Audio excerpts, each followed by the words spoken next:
So, with Oklahoma set to open up Big 12 play this weekend, there are some things we need to talk about, including injury news and a question I've been asked frequently by you. What's going on with Spencer Rattler? But before we do, as always, y'all know the drill. I want to hear from you. Hop down to the comments. Give me a Y for yes or an N for no. Do you believe that Oklahoma will have a strong showing against West Virginia? And let me know what you're thinking. If you are new to the channel, be sure to subscribe. Hit that bell notification. I do constant college football content, and you don't want to miss any of it. And if you enjoyed that content, be sure to like and comment down below because those interactions are massive. And before we really hop into all of this, let's start with some good news in the injury department. Freshman nickelback Billy Bowman is set to return this week after being missing due to injury against Nebraska, and that should be a really nice addition for the Sooners. He's a kid with a ton of upside, and he's an individual that could be a really big piece against West Virginia, depending on what West Virginia looks to do, and we're going to talk about that, because they could be doing some interesting things. On the not-so-positive news, however, in the injury department, Woody Washington's injury is one that's going to sideline him for a bit, according to Lincoln Riley.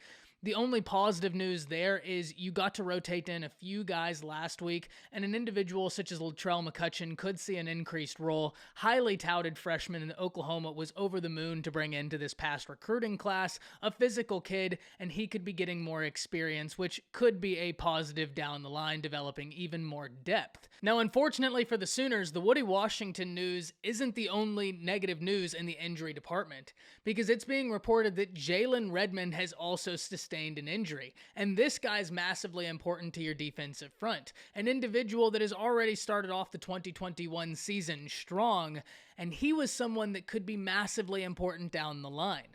Without Jalen Redmond, there's a bevy of individuals who could step in, but he was set for a big season, not only for how he could help the team, but what he could establish for himself due to draft capital. So hopefully he's able to be good sooner rather than later, because you never want to see an individual with such high upside and such high production in such a short manner get downed.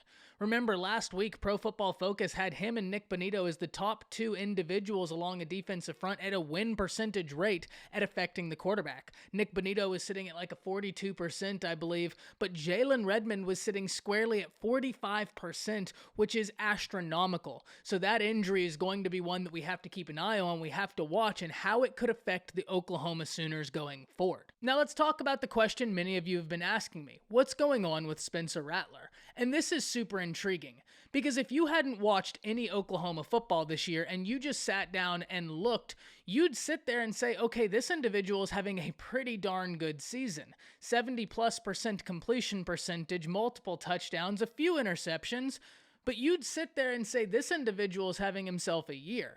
However, many are not satisfied with the quarterback play from Spencer Rattler, and when you watch the games, there's reasons why. Spencer's a unique individual, and for those of you that have frequented the channel for quite some time, there's something I've said frequently when it comes to Spencer Rattler that I think is showing itself. He's an individual that has to learn how to fail as opposed to have to learn how to succeed, and let me explain. Spencer Rattler is a 5-star quarterback coming out of high school, and all he's ever known is successful quarterback play. And sometimes, like we saw in the Tulane game with the very first interception, he'll force a throw into double or triple coverage when there's a better option open. And I think a lot of that is because he's been used to getting away with those type of things. It's how he's played in the past, and it's worked out for him. However, as he continues to go, those types of decisions are going to become more and more costly for the Sooners, especially if they're still establishing a consistent running game, which I don't think is going to be a problem in the long run. But right now, I think we also need to understand where if you only have 2 scholarship backs, you don't want to risk injury to either of those guys. They're going to be massively important down the line, so you have to establish a running game without going out of your way to increase the risk likelihood for either of those running backs. But back to Spencer. I think sometimes the decision-making can be questionable, and in a lot of ways, Spencer is his own worst enemy. However, there have been multiple people who have asked me if I think Caleb Williams should come in for Spencer Rattler, and I'm not there yet. And the reason is this is one of the reasons college football is so fascinating. You have a 5-star quarterback where if you didn't watch any of the games and you just looked at his numbers, you'd think he was doing pretty good. But in college football, you can have another 5-star guy behind you, and that just breeds excitement from the fan base. Naturally so. It's only natural that that occurs. My only thing is, though, is you have an individual who Lincoln Riley thus far has put his trust in. He's been in Lincoln Riley's system for multiple years. He's learned this offense. He knows it better than the true freshman, even though Caleb Williams offers unique athleticism. Let's get that right here. But right now, you have to stick with Spencer, because a lot of the things we see are things that he can correct. And we've seen him play solid football this year. It's just about the consistency of it, because this kid has all the talent you could want. He's got an incredibly strong arm. He can make throws from different platforms. It's just about doing it consistently. But let's talk about West Virginia, because I said earlier that this is going to be a big game. Oklahoma set to open up Big 12 play, and you want to do it with a statement. In the first 3 games, Oklahoma had a close call with Tulane, blew the next team out, and then had another close call with Nebraska. And so ultimately, you would love nothing more than to make a statement game out of this West Virginia team. A West Virginia team who's coming off of a really solid win themselves against Virginia Tech. Now, ultimately, ESPN gives Oklahoma a 90% chance to win this game, and they're the overwhelming favorite. The spread is sitting at about 15.5 points the last time I looked. And it's not that way for no reason. Oklahoma has a ton of firepower on the offense. It's just yet to fully click with consistency, but what a better game than to do it in than your Big 12 opener. And I think they're going to try and establish a really strong start to their Big 12 season with West Virginia.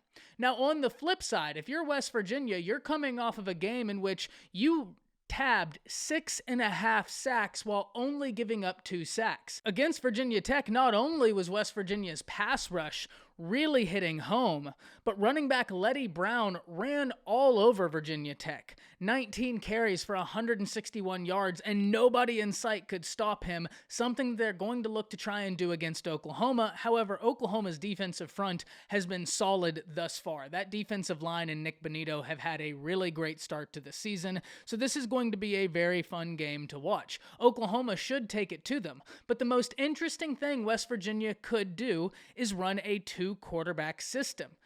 Jarrett Doege has been the guy that many thought would be the one to really capture this job. And he's had his ups and downs this season, but he hasn't yet really captured the job entirely. And that leads the way for Green, the kid who, while isn't on the same level throwing as Doege, has got supreme athleticism.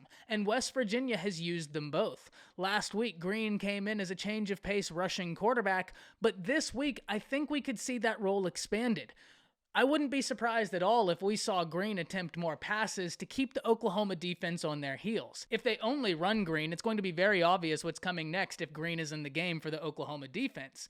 So I think if you're Neil Brown, you're going to look to expand that play, put Oklahoma's defense on their heels, and maybe open up some opportunities for Doege in the passing game.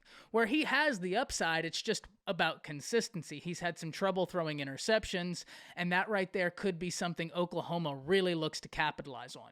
This is going to be a fun game to watch, especially if West Virginia comes out here with a 2-quarterback system, with 2 quarterbacks that have diametric differences in the way they go about playing the game.